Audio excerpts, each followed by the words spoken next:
Well, hello everybody and welcome back to the channel, friends. It's time once again to board Babylon 5 as we watch Season 4, Episode 20, Endgame. And just for everybody, YouTube and Patreon, I have cleared my schedule. I just finished Episode 19, if you can't tell, and I decided there was absolutely no way I was going to be able to continue to exist without having seen Episode 20. I need some resolution, friends. I'm not sure if I'm getting it in this episode. I don't have time to watch another one after this. So this one needs to give me something, friends, and I'm sure it will. I'm just not sure it's what I'll want. If you could do me a favor, hit that like button, smash that subscribe, ring that bell for notifications. It greatly helps out a small channel and allows me to alert you next time it's time for Babylon 5 or any of our sci-fi fare. And of course, if there's anything that we do that you would like early or in its full-length format, the link to our Patreon is in the description. And if you're not a fan of Patreon,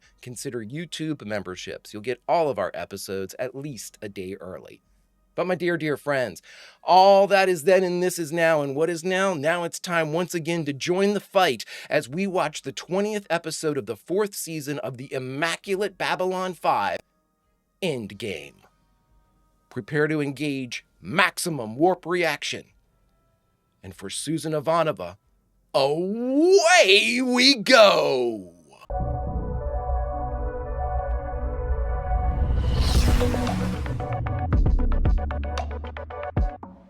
Oh my God, everybody. I am, like I said, came right out of 19, had to watch this one.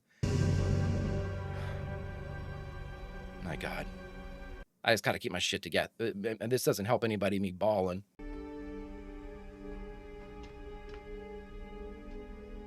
Of course she's gonna be with her. The transport has arrived. For what? We have to send her back to Babylon 5. It's dangerous to keep her here. We're almost at Mars. She would want to be here for the battle. Ma, you can't take her. But we must do what's best for her. No. She's dying. What is there to do? We cannot do that here. This is where she On wants Babylon to be. 5, they will see to all her needs. This is where she wants to be. No, she's still in the fight. She's still here. Marcus, tell them to pound sand, man.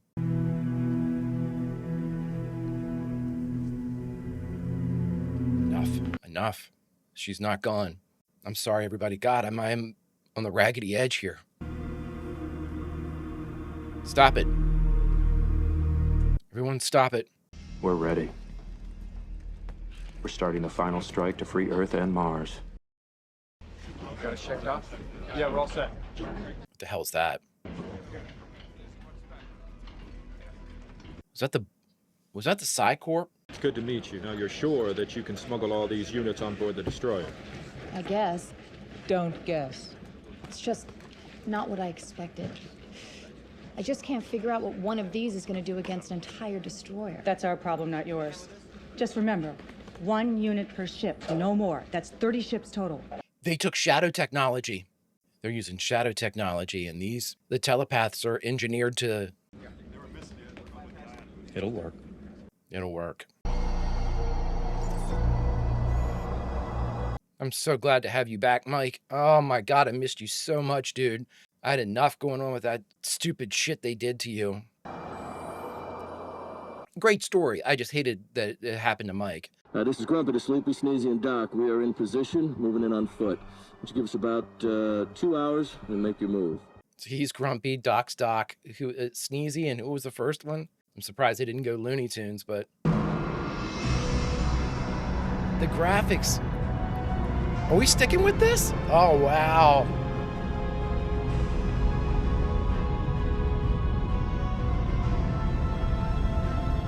Are these shadow destroyers? I'm assuming, right? Oh my God.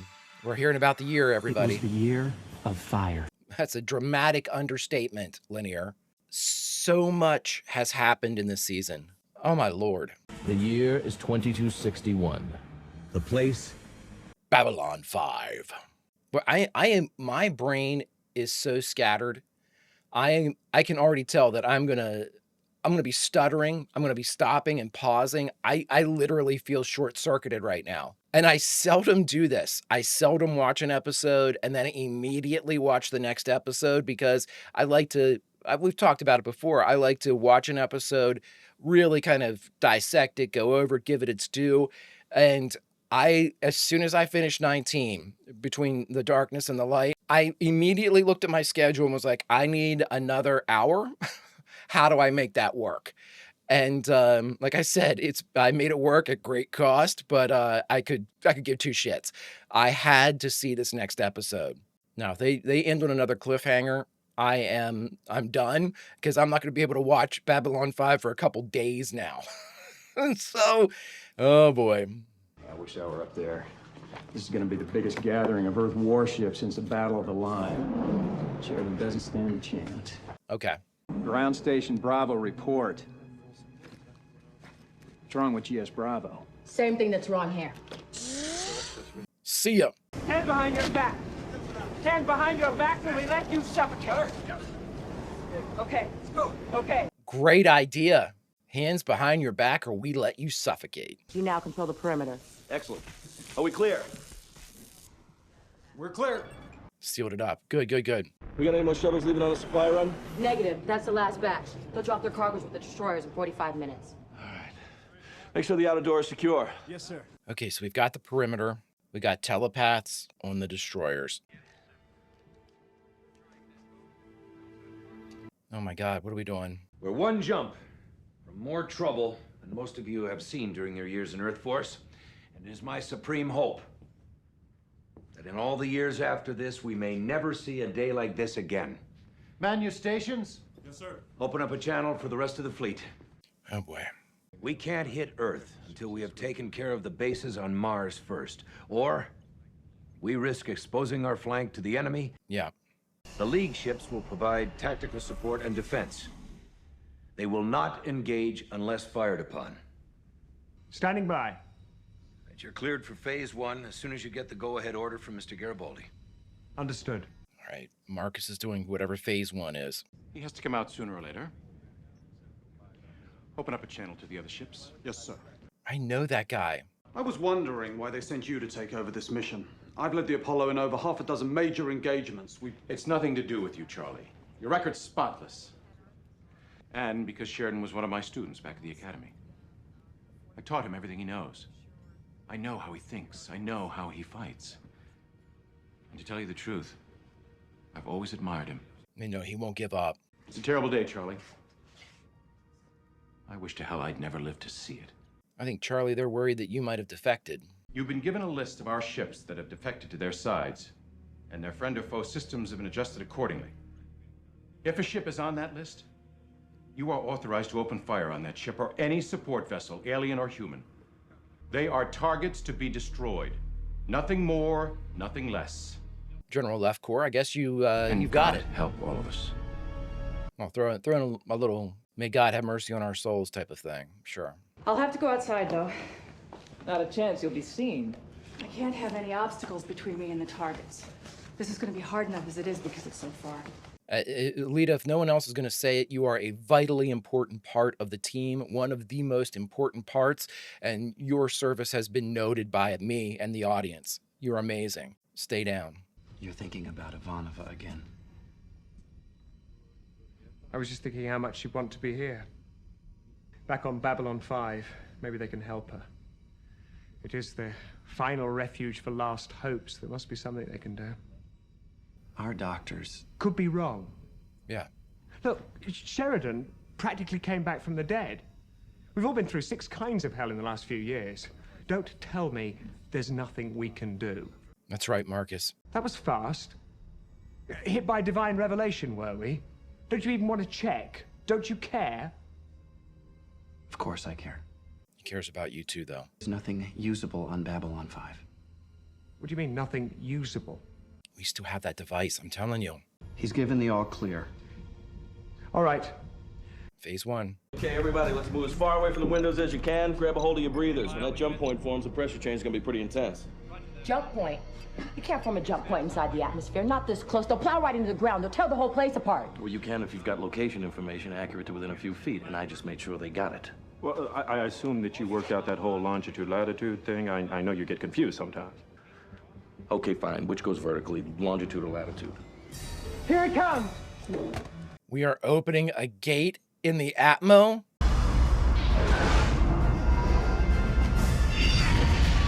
Jesus. Well, that is one hell of a move.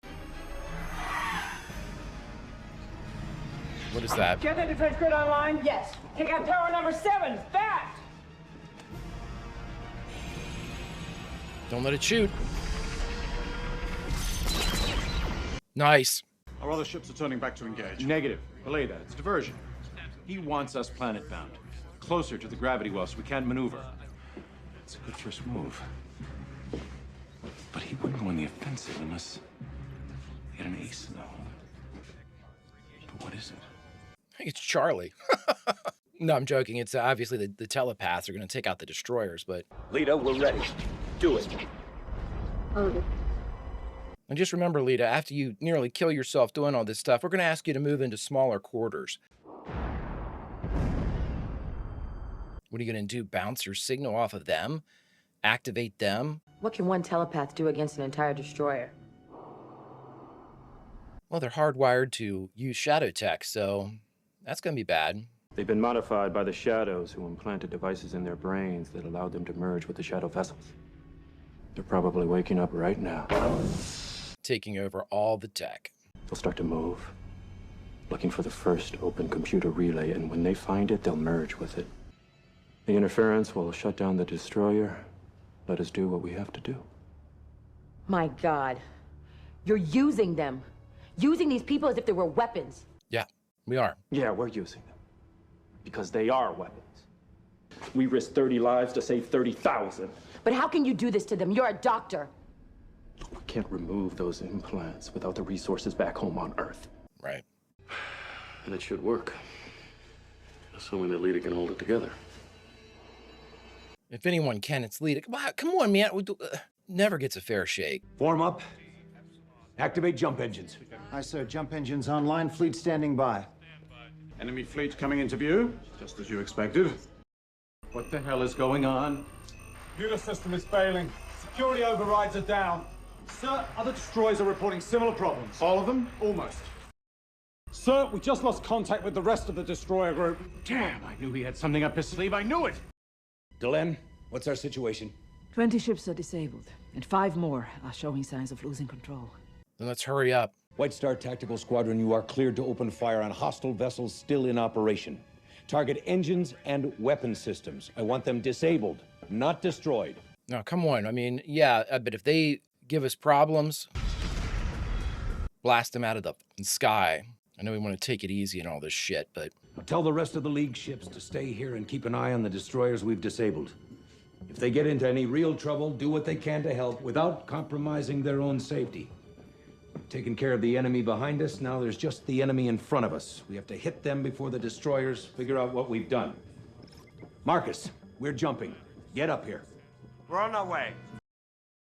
You take the helm, Lanier. I've got to check on a few things. Take the chair, Linear. I want a full search of medical records, searching keywords dealing with terminal illness, death, and extreme measures. I'm telling you, we've got that machine, right? And she's got a great relationship with Drawl, too. Where are we going? Okay. Have to issue a cause of death statement. Kalen James, age 36. Profession, singer. He sustained severe internal injuries, but at this time it does not seem that Marcus will require extreme Next measures. record. At which point, Captain Sheridan and I were able to revive Mr. Garibaldi after being shot in the back. Uniform. Confirms that the alien healing device is extremely dangerous and should not be used again, even under extreme conditions. Stand by, arranging reports. And prepare a shuttle for launch. Marcus. Oh, I know what you're gonna do, dude. Son of a bitch, man. Ship to ship is down, internal comm only. We can't tell the other ships what we figured out. You will get the ship under control ASAP, or I will come down there and skin the hide off every last one of you. Well, then come on down, General. Yes, Lanier. What is it? What? You sent for me, Delenn. No, you're mistaken. Who? Marcus. There goes the White Star.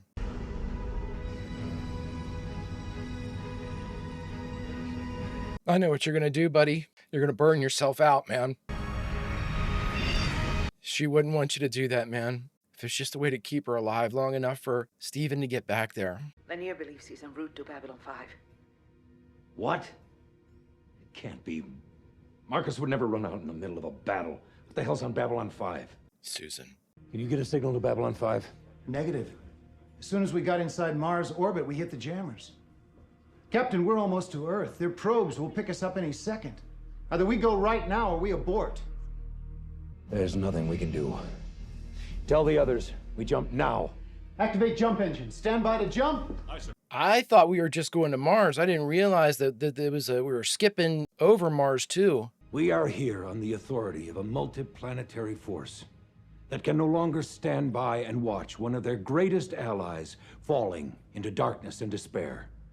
We are here on behalf of the thousands of civilians murdered under orders from the current administration who have no one else to speak for them. To oppose the tyranny that has darkened Earth ever since President Santiago was assassinated 3 years ago. We are here to place President Clark under arrest, to disband Night Watch, and return our government to the hands of her people. This is Clark. Planetary defense grid is activated. Getting a fix on our position. We know that many in the government have wanted to act, but have been intimidated by threats of retaliation against your families, your friends. We call upon you to rise up and do what's right. We have drawn their forces away from Earth and disabled them.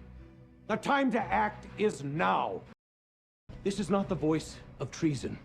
These are your sons, your daughters.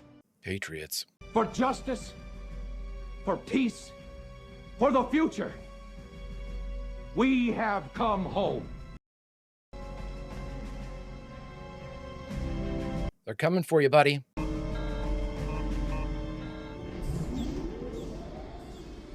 Oh, you have control of these? Okay. Launch Star Furies, target incoming missiles. Okay. We had to know about the defense grid. That doesn't seem like a new thing. Destroyer group, target local defense platforms. Fire at will. Keep monitoring all channels. Let me know the second you get an answer. This is like Shawshank Redemption. This is exactly like Shawshank Redemption. I don't know who that is, but she's like, saved us the trouble. It's right there on his control console on his pad. We should be able to, what was he writing? The ascension of the ordinary. What are all those words circled? Captain Sheridan, this is an emergency transmission. President Clark is dead. He took his own life before we could arrest him. But he left a message on his desk. 2 words. Scorched Earth. Captain, I believe he's turned the defense grid toward Earth. We can't override the systems here. Destroy everything. They'll fire in 10 minutes. Destroy it all. Everybody, target these platforms, destroy everything. The particle beams on those defense platforms can level 40% of the planet's surface. You heard the Senator. All ships, fire at will. Delenn, we need you. Yeah, we need everybody here. We are there. Hurry. This is for effing nothing.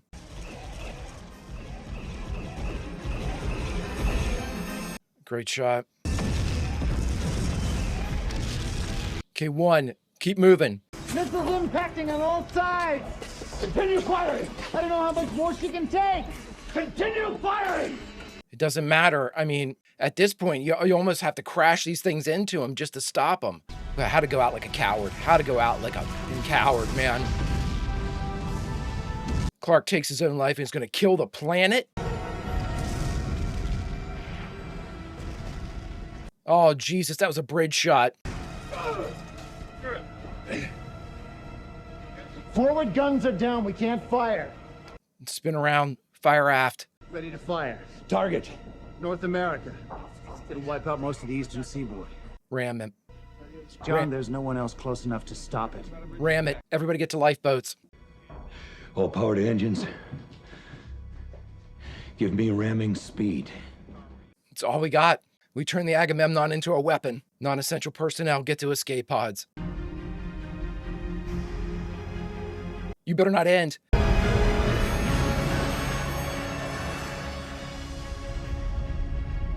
Apollo to Agamemnon. We have monitored the situation. Hold on to your hats.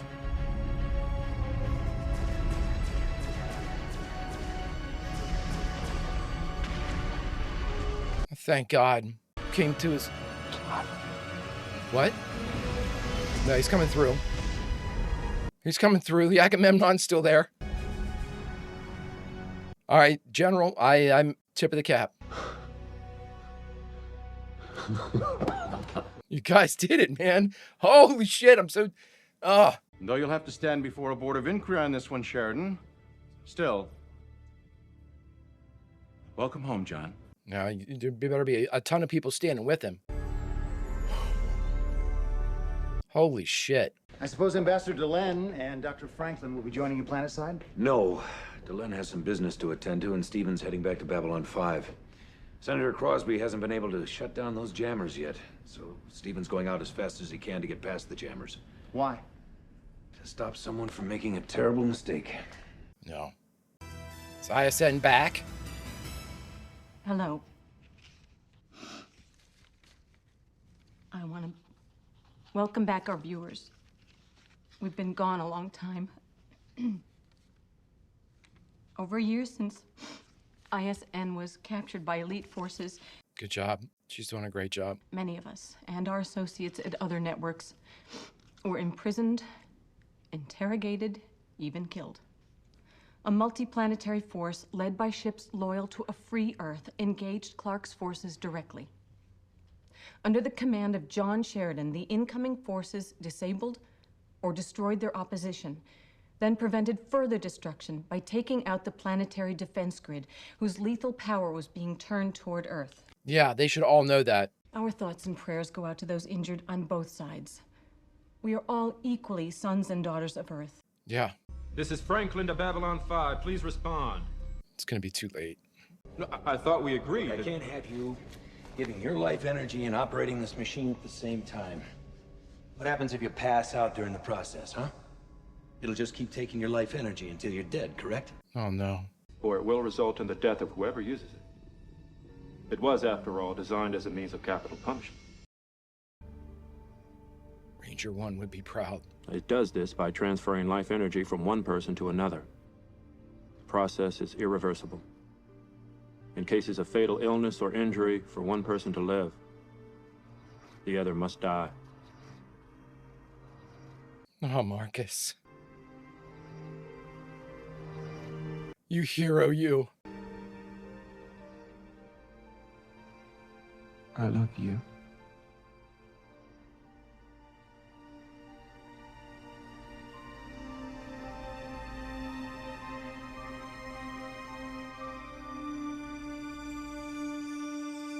Oh my God, are you kidding me? Oh, Jesus. And I am out of time to watch. Oh boy, oh boy. All right, everybody, we just finished watching Babylon 5, Season 4, Episode 20, Endgame, and the only thing left to do is talk about it. All right, everybody, we just finished Endgame, the 20th episode of the 4th season of the fantastic Babylon 5. Friends, basically what we're looking at now is even words, analyzing these various episodes and the story entire, it pales in comparison to what we've witnessed, because trying to, dissect these things and character growth, it's almost like it's out the window now, because we have reached such an advanced level of character description and character analysis. And basically, they are so fleshed out and so lived in at this point. Anybody that's been watching the show, all of us, as far as audience members, we knew it was going to happen. We knew it, right? I mean, it was we have been, Marcus's character has been established from the very beginning with numerous different ideals, numerous different principles that he lives by. And his love for Susan has been something that has literally been growing since the beginning. Since we first met him, really. And it's become genuine. It is, and it always really truly was genuine, because honestly, at first it seemed like he was kind of infatuated with her or crushed on her or something of that nature. Then you find out that Marcus has never been in love and never been with anybody. So the decision then, not decision, the feelings he had at that point for Susan, you can only assume it was the definition, at least for Marcus, of love at first sight, of soulmate, of the one. You know what I mean? And so it's never fallen into question. He's never diverted from that. JMS wouldn't allow it. Neither, I believe, would Marcus or his actor.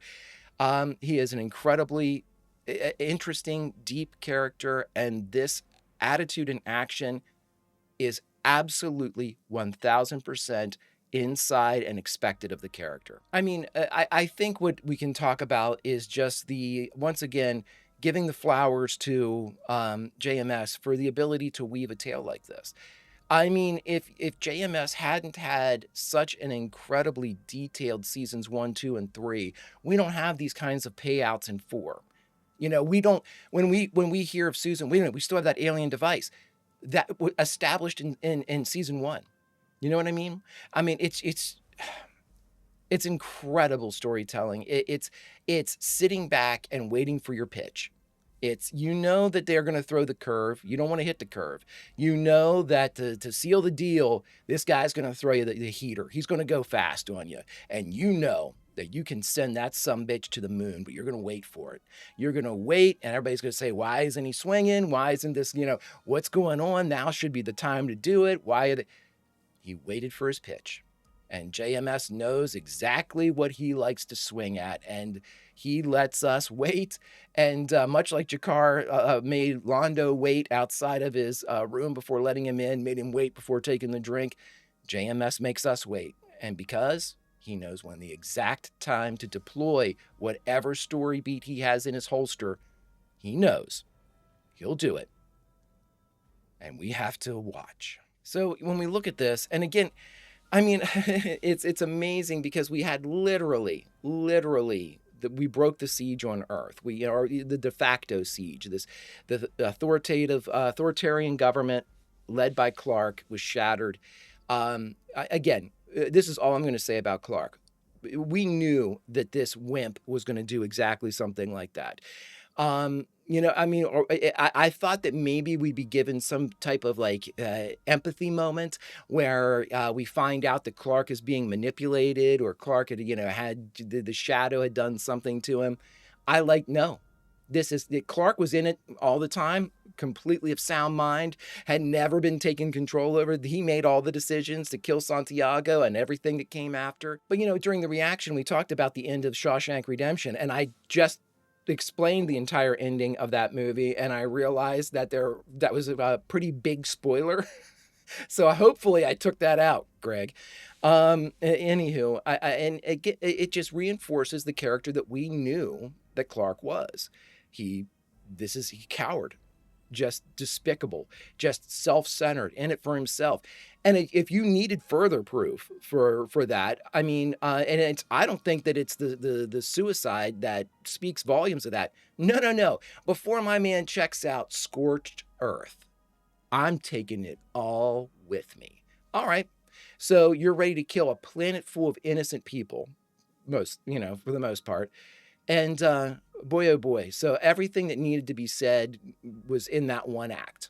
If we ever had any thoughts that maybe Clark was in a similar situation to Mike or something, nope. And maybe we'll find out later that he is, but honestly, even if we find out that he is, I still will have a default revulsion to him. Every time I think of President Clark, I'm just going to immediately get nauseous, just sit there and think about that prick. But we freed it, and we had such great heroic moments, obviously from John, from General Lefcourt, who came out of nowhere to be able to make the save for the Agamemnon with the Apollo coming in and shooting. Great stuff, great moments. With a backdrop, and that, in my mind, in many ways, again, because of the incredible character development we've had, that sort of takes a B plot for me. which is insanity. I mean, we had so many cool things in this one. We had the in-atmo jump gate. We had Lita taking over, you know, and basically chaining up all of the telepaths to take out the destroyers, and just an excellent battle plan. One that even the general who thought that he knew everything that Sheridan could do. Well, you don't know everything, buddy, because you don't know what John's been through out on Babylon 5. You don't know what the rest of your government's doing with these telepaths through like Black Omega or Psycor or whoever, who's got the letterhead for that particular project.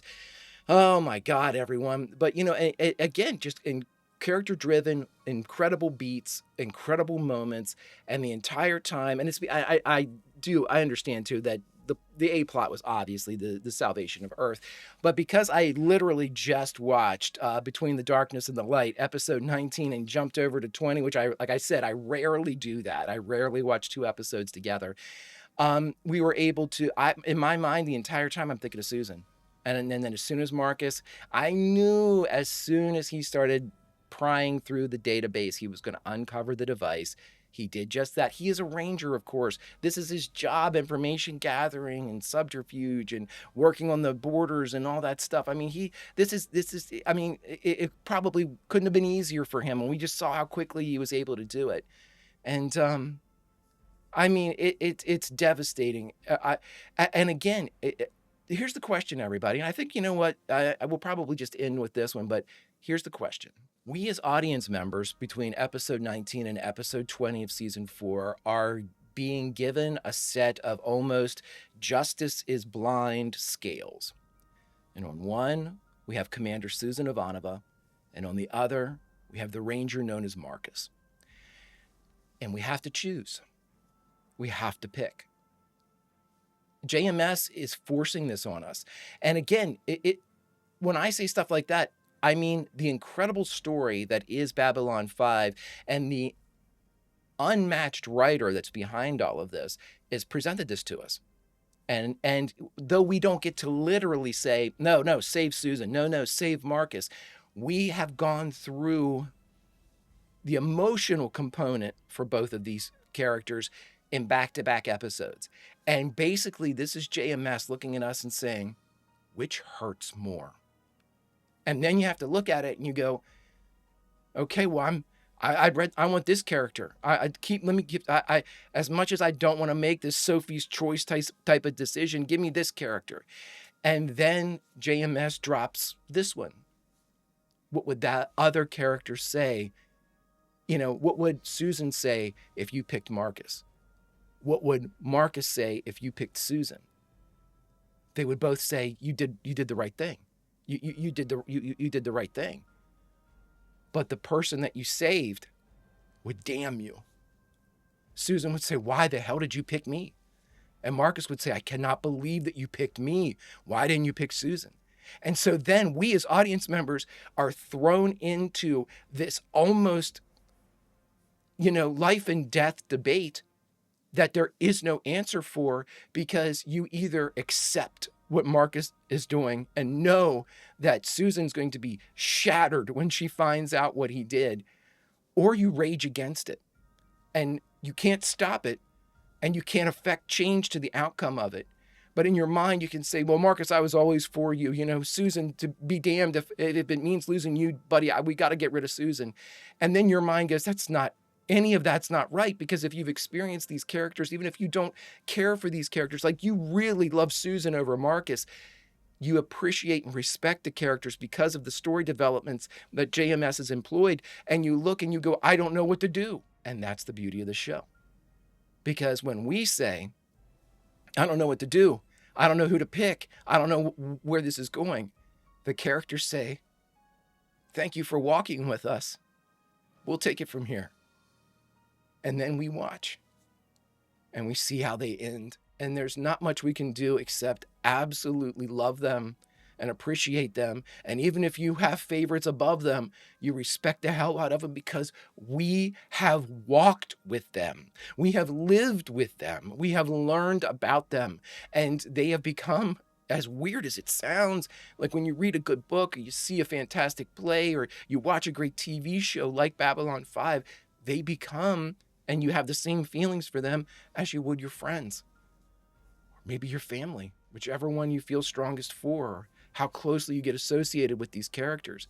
And that is because of the excellence that is this show from tip to tail, from the writing to the acting to the presentation and to the choices that JMS presents us with. Friends, from my understanding, we have one episode left in season 4 because episode 22, from with the non-spoilery way to watch, the watch order that I've been given by a few of you says to save the final episode of season 4 and make that the final episode of Babylon 5, watching it after the culmination of season 5.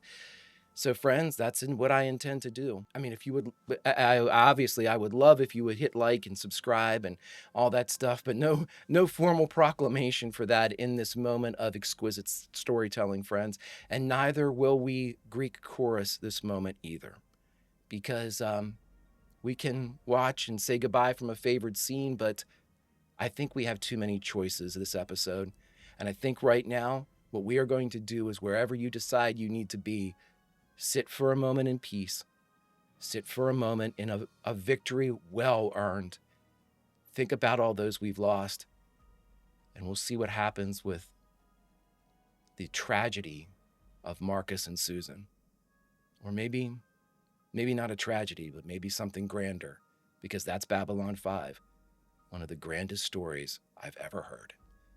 Until such time as we can conclude season 4 and make our way to season 5. Vulcan roll, old friends, and I'll see you.